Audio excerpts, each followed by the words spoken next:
Baik, Assalamualaikum warahmatullahi wabarakatuh. Perkenalkan, nama saya Ardila, NIM 19310411161 dari kelas PJKRD.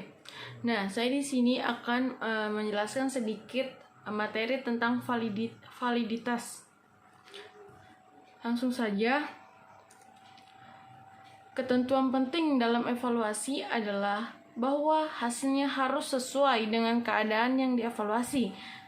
Mengevaluasi dapat diumpamakan pekerjaan memotret gambar potret atau foto. Dikatakan baik apabila sesuai dengan hasilnya, atau bukan lebih baik dari hasilnya seperti dikatakan oleh iklan foto. Gambar pemotretan hasil evaluasi tersebut di dalam kegiatan evaluasi dikenal dengan data evaluasi. Data evaluasi yang baik sesuai dengan kenyataan disebut data valid. Agar dapat diperoleh data yang valid, instrumen atau alat untuk mengevaluasinya harus valid. Jika pernyataan tersebut di balik instrumen evaluasi dituntut untuk valid karena diinginkan dapat diperoleh data yang valid. Dengan kata lain, instrumen evaluasi disyaratkan valid agar hasil yang diperoleh dari kegiatan evaluasi valid. Lanjut, dalam buku Encyclopedia of Education Evaluation yang ditulis oleh Scarvia B. Anderson dan kawan-kawan disebutkan, a testus valid in fit me uses what it purpose to measure, atau jika diartikan lebih kurang demikian, sebuah tes dikatakan valid apabila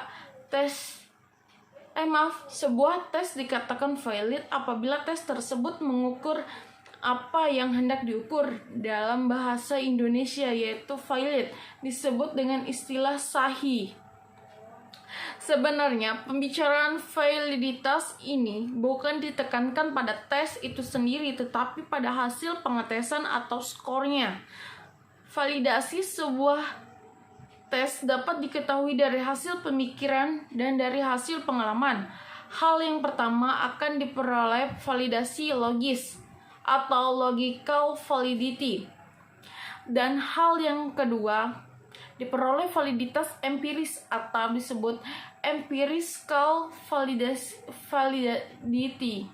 Dua hal inilah yang dijadikan dasar pengelompokan validitas tes. Lanjut. 1. Macam-macam validitas. Secara garis besar, ada dua macam validitas, yaitu validitas logis dan validitas empiris.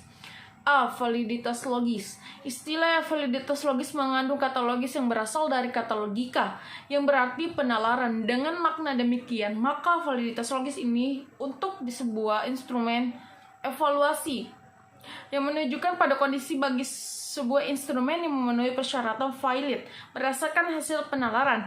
Kondisi valid tersebut dipandang terpenuhi karena instrumen yang bersangkutan sudah dirancang secara baik mengikuti teori ini dan ketentuan yang ada. Sebagaimana pelaksanaan tugas lain, misalnya membuat sebuah karangan. Jika penulis sudah mengikuti aturan mengarang, tentu secara logis karangannya sudah baik.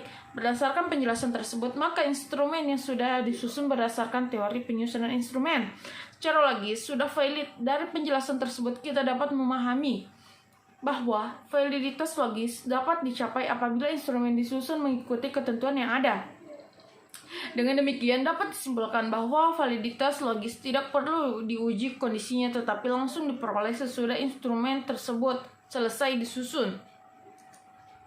Lanjut, ada dua macam validitas logis yang dapat dicapai oleh sebuah instrumen, yaitu validitas isi dan validitas kontrak atau contract validity.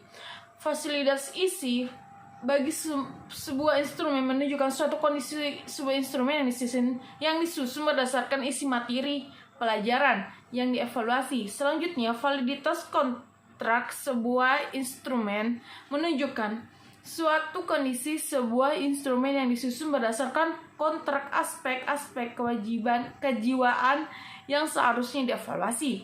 Penjelasan lebih jauh tentang kedua jenis validitas logis ini akan diberikan berturut-turut dalam pembahasan jenis-jenis validitas instrumen nanti.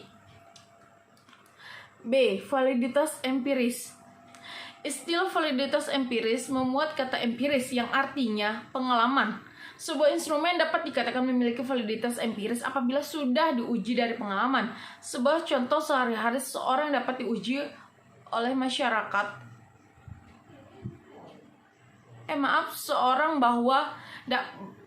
Seorang dapat diakui jujur oleh masyarakat apabila dalam pengalaman dibuktikan bahwa orang-orang memang jujur. Contoh lain, seorang dapat dikatakan kreatif apabila ada pengalaman dibuktikan bahwa orang tersebut sudah banyak menghasilkan ide-ide yang diakui berbeda dari hal-hal yang sudah ada. Dari penjelasan dan contoh-contoh tersebut diketahui bahwa validitas empiris tidak dapat diperoleh hanya dengan menyusun instrumen berdasarkan ketentuan seperti halnya validitas logis, tetapi harus dibuktikan melalui pengalaman. Lanjut, ada dua macam validitas empiris, yakni ada dua cara dapat dilakukan untuk menguji bahwa sebuah instrumen memang valid. Pengujian tersebut dilakukan dengan membandingkan kondisi instrumen yang bersangkutan dengan kriterium atau sebuah pengukuran. Kriterium yang digunakan sebagai perbandingan kondisi instrumen yang dimaksud ada dua, yaitu yang sudah tersedia dan yang belum ada. Tetapi di kriterium yang sudah tersedia, yang sudah ada tersebut memiliki validitas atau ada sekarang, yang dalam istilah bahasa Inggris disebut memiliki concurrenta valid. Selanjutnya, instrumen yang kondisinya sesuai dengan kriterium yang diramalkan akan terjadi disebut memiliki validitas ramalan atau validitas prediksi, yang di dalam istilah bahasa Inggris kondisinya sesuai dengan kriterium yang diramalkan akan terjadi. Istilah dari bahasa Inggris disebut memiliki impredictive validity. Dari uraian adanya dua jenis validitas, yakni validitas logis dan ada dua macam, dan validitas empiris yang juga ada dua macam.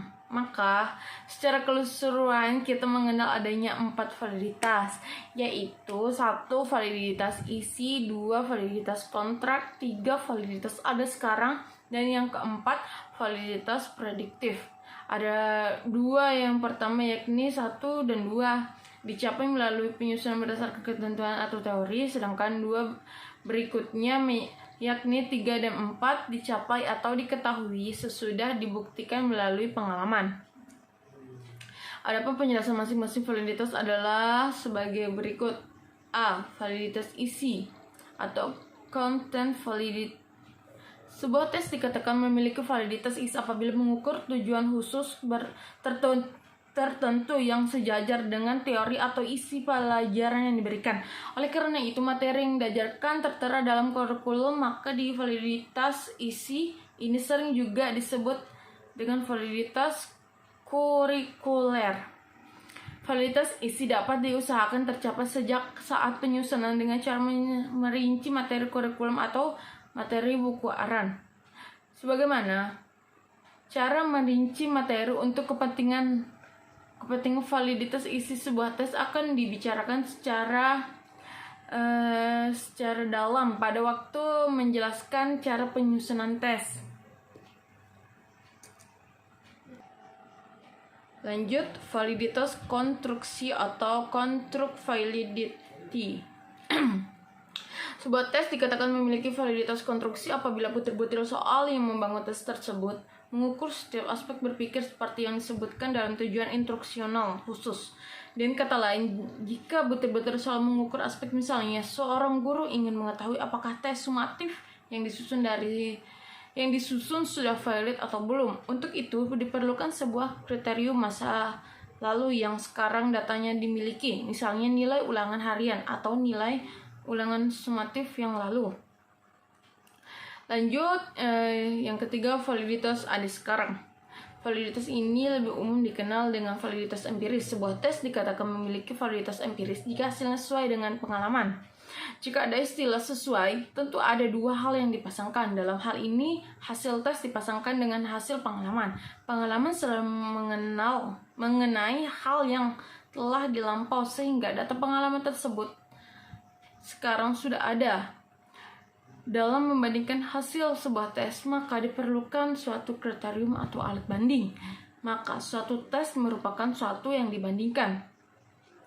Dan yang keempat, validitas prediksi atau predictive validity.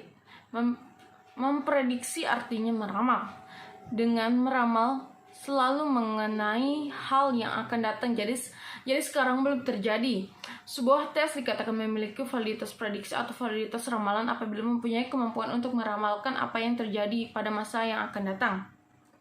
Lanjut, misalnya tes masuk perguruan tinggi adalah sebuah tes yang diperkirakan mampu meramalkan keberhasilan peserta tes dalam mengikuti kuliah di masa yang akan datang. Calon yang tersaring berdasarkan hasil tes diharapkan mencerminkan tinggi rendahnya kemampuan mengikuti kuliah. Jika nilai tesnya tinggi, tentu menjamin keberhasilan kelak. Sebaliknya, seorang calon dikatakan tidak lulus tes karena memiliki nilai yang rendah, jadi diperkirakan akan tidak mampu mengikuti perkuliahan yang akan datang. Sebagai alat pembandingan, validitas prediksi adalah nilai-nilai yang diperoleh peserta tes mengikuti pelajaran perguruan tinggi. Jika ternyata siapa yang memiliki nilai tes yang lebih tinggi gagal dalam ujian semester 1 dibandingkan dengan yang dahulu, nilai tesnya lebih rendah, maka tes yang dimaksud tidak memiliki validitas prediksi. 2. Cara mengetahui validitas alat ukur. Sekali lagi diulangi bahwa sebuah tes dikatakan memiliki validitas jika hasilnya sesuai dengan kriteria, dalam arti memiliki kesejajaran antara hasil tes tersebut dengan kurikulum. Teknik yang digunakan untuk mengetahui kesejajaran adalah teknik kolerasi produk, momen yang dikemukakan oleh Ferson. 3. Validitas butir soal atau validitas item. Apa yang sudah dibicarakan di atas adalah validitas soal secara keseluruhan tes. Di samping mencari validitas soal, perlu juga dicari validitas item. Jika seorang peneliti atau seorang guru mengetahui bahwa validitas soal tes misalnya terlalu rendah atau rendah saja, maka selanjutnya ingin mengetahui butir-butir tes manakah yang menyebabkan soal secara keseluruhan tersebut jelek karena memiliki validitas rendah. Untuk keperluan inilah dicari validitas butir soal. Nah, pengertian umum untuk validitas item adalah demikian: sebuah item dikatakan valid apabila mempunyai dukungan yang besar terhadap skor total. Skor pada item menyebabkan skor total menjadi tinggi atau rendah.